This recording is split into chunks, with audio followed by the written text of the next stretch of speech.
All right, guys, how's it going? Before I get into this video, I just want to let you know there'll be no live streams today because I'm going out for a few sherbets this afternoon. And also, yesterday I spoke about a new feature YouTube have launched, which is available on my channel.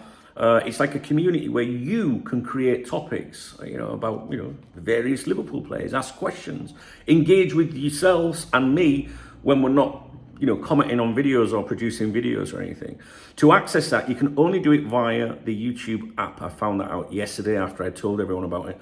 So you need to get the YouTube app, visit my channel page, and you should see a bit that says visit community or something. And I'm really going to be hammering that, okay, over the coming months. And there'll be some, we'll do some giveaways or freebies. We'll have a laugh, put it that way. Okay, so here we go. We're talking about Ibrahima Konaté again. A decent write-up about him today in Marca, in the Madrid newspaper.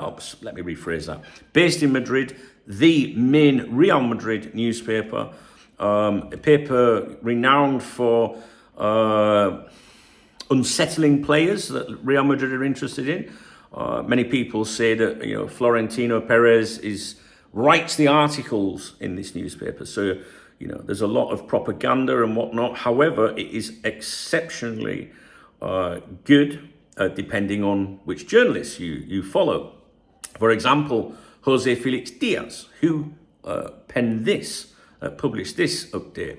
And Jose Felix Diaz is the equivalent of Paul Joyce at the Times with Liverpool, for example. So Jose Felix Diaz is your main man when you're looking for news regarding Real Madrid. Very tight, very close to people at the club. Everything that he said regarding Trent Alexander-Arnold came to fruition.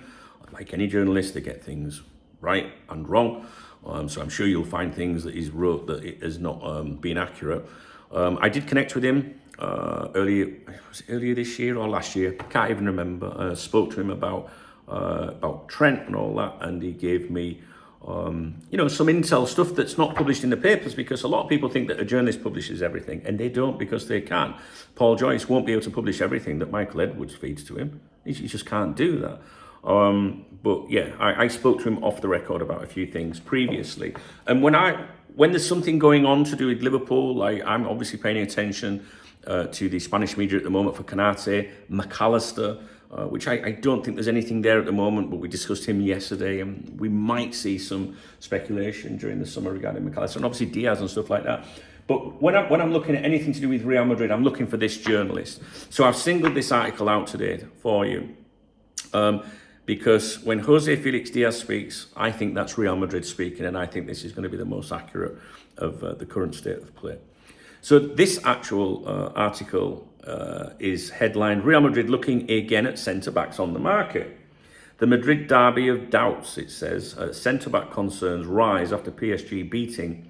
Konaté, in the final year of his contract, is marked in red at Valdebebas. Now, Valdebebas is Real Madrid HQ. But Liverpool refused to negotiate. We spoke about this yesterday. Liverpool are willing to sell to Real Madrid this summer. So when that says Liverpool refused to negotiate, it doesn't mean that they're not willing to do business. They're just not willing to negotiate. Like, nah, this is how much we want for him. Take it or fucking leave it. Liverpool have been really playing hardball this summer, which I like to see. I remember a few years back on Cop Talk, we were always raging about how cheap our players were being sold. Nah, not on Michael Edwards' watch, I don't think so. He's not moving on Diaz and Barcelona, dream move or not. So anyway, this says Liverpool refused to negotiate. They're willing to do business with them this summer, but they won't move on the asking price. Where, so suggestions that Real Madrid will pay 20 million, 25 million now, right? Or they'll try and get him on a free next year.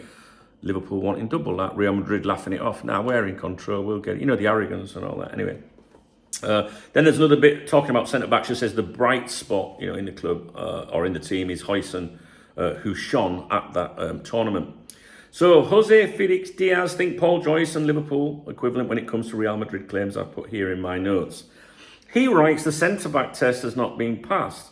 As Marca has been reporting, the Club World Cup was intended to serve as a testing ground for a position that has been raising concern at Real Madrid in recent months. The arrival of Huijsen has shown that the Spanish international is indeed ready to assume a starting role in the white shirt. But behind him lies an ocean of doubt. One only needs to look at the performances delivered by Asensio and Rudiger and the injury to David Alaba.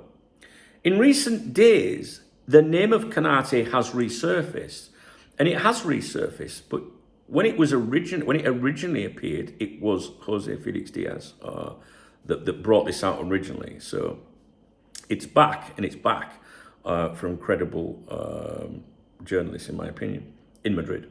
His refusal to renew his contract with Liverpool opens a possible window, but only if the English club decides to sell. In other words, if they place him on the market.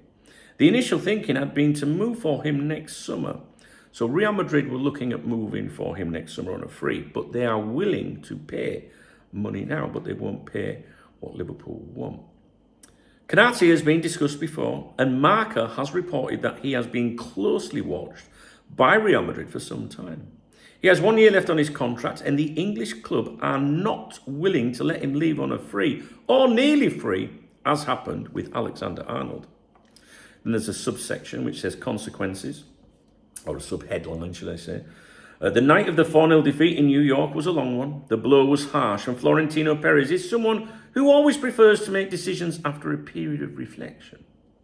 Just as there was no hesitation in concluding that a managerial change was necessary, the current focus is on whether the good moments shown during parts of the competition reflect the real version of the team, or if what was displayed against PSG is closer to the truth. Even before the North American tournament, Valdebebas has not ruled out the possibility of signing another centre-back. It all depended on the performances of those already present, and the outcome has not been positive. Yes, Militao returned, but it meant little as he came on with the match already decided, just like Carvajal. Trent Alexander-Arnold didn't figure in that game, and Carvajal returned. Asensio and Rudiger have made glaring errors, the kind that leaves marks and raise serious doubts. The summer is only just beginning, and what Real Madrid now clearly recognise is that there are problems, and the performances of certain players leave a lot to be desired. And I went through, I read every article today regarding Real Madrid's transfer stance, and I will be discussing multiple things to do with Real Madrid on my other YouTube channel, Golazo España today. I have page after page to discuss about Real Madrid and Barcelona in separate videos, and also a roundup of Spanish football in general.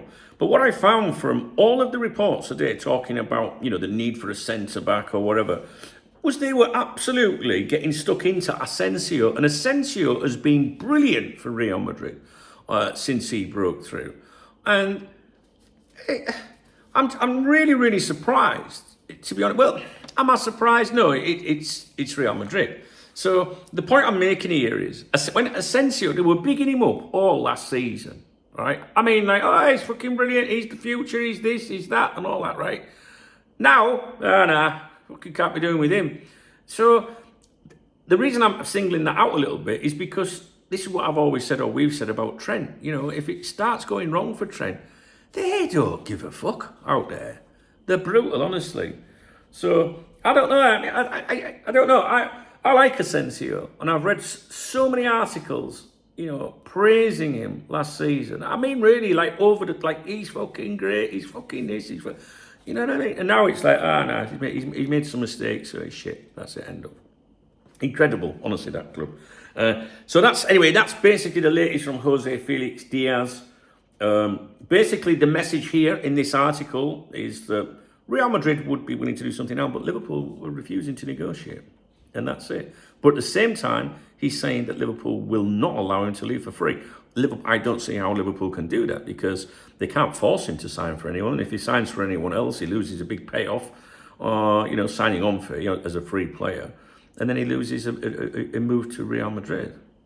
So it's going to be interesting to watch, and I think we're going to hear a lot more about it. All right, guys? Like I say, I will be talking on Golazo España on my other YouTube channel. If you want to follow some of the Real Madrid and Barcelona stuff and other clubs as well. All right, so I'll do that next. The link to that channel is in the video description, and also it will pop up on the screen at the end. I'm going to leave you there. Hope you have a great weekend. If you found this video remotely interesting, please thumbs up the video. Please drop me a comment, your feedback. I love your feedback. Do you know what? When I wake up during night for a piss, 3, 4, 5 o'clock in the morning, I pick my phone up and I'm stood there reading your comments. That's how much you mean to me. I really mean that. I do, honestly. I like to see what people are saying. It's really weird as well, because the biggest clowns are always appearing in the middle of the night. It's true. All right, I'll see you later. Thumbs up, comment. If you want to get me a beer or a coffee, there's a love heart under the video. I always give a shout out to everyone personally that does that in the morning briefings the next day on my other channel, link in the video description, blah, blah, blah. So yeah, that'd be cool. All right, guys, see you in a bit. Take care.